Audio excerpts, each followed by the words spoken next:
We've seen over 90,000 manufacturing facilities leave the United States. We've seen, in the big three alone in the last 20 plus years, 65 plants have closed.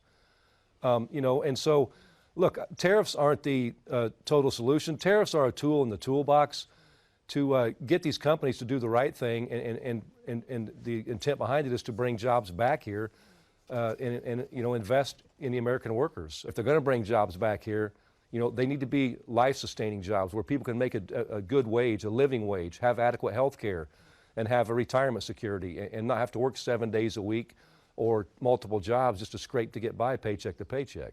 Do you have assurances from the Trump administration as you dialogue with it about those things you just laid out, not just jobs, but a substantial wage, health care, and the like? Every time we speak, we talk about bringing jobs back, about bringing the manufacturing base back in this country. It doesn't do any good if they're going to locate them in places and they're not going to have the opportunity to have a union, and so naturally we have concerns. We have great concerns after what happened last night, with the stroke of a marker. Trump eliminated bargaining or eliminated contracts for 700,000 federal workers. We have concerns with what's going on with our higher education sector that we represent. We have members who are being detained, their right to free speech being violated.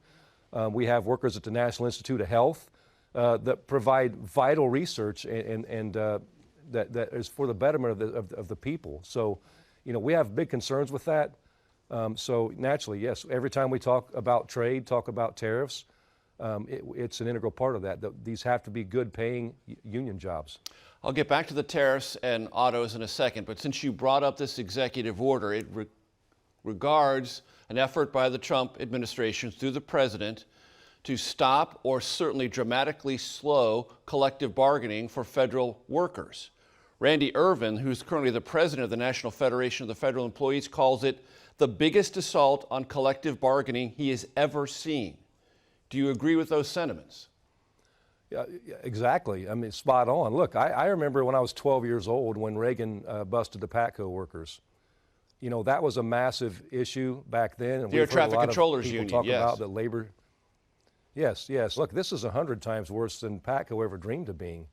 When you're talking, 700,000 people, their contracts just being taken away. Free speech is under attack. Unions are under attack.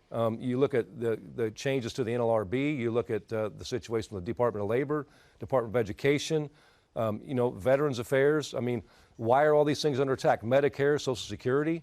It's because, billionaires want more tax cuts for themselves. And it's been proven time and again, that's not what works for America. That's not good for the American people. The working class people in America, they want their fair share. They're not asking to be rich. They just want a decent standard of living. So for those listening to you, Sean, do you want them to conclude, well, if we get the tariffs and there are a few more auto jobs, it's worth all the other things you just talked about? Medicaid, free speech, collective bargaining. Is that a deal that's worth them taking? Not at all. Let me be clear about this, because I think this is being misconstrued here. Like, there's been no change in where we stand politically as a union and where, what our stance is. We have expectations. Endorsements are earned. But at the end of the day, like we're not partisan to any one party here. We expect, no matter what party someone comes from, to stand up for what we believe in. So just because we find common ground on tariffs or on trade doesn't mean that everything else goes out the window. It's despicable what happened last night. It's despicable some of the other things that are going on. Like I said, some of our members have been detained. Their jobs are being threatened, and it's unacceptable. So no, there is no trade-off here. We continue to do what we do. We have integrity. When we can work with a politician on an issue, and we get traction, we're going to work with them. But where we can't, we're going to be just as vocal. Understood. Let's get back to the tariffs and the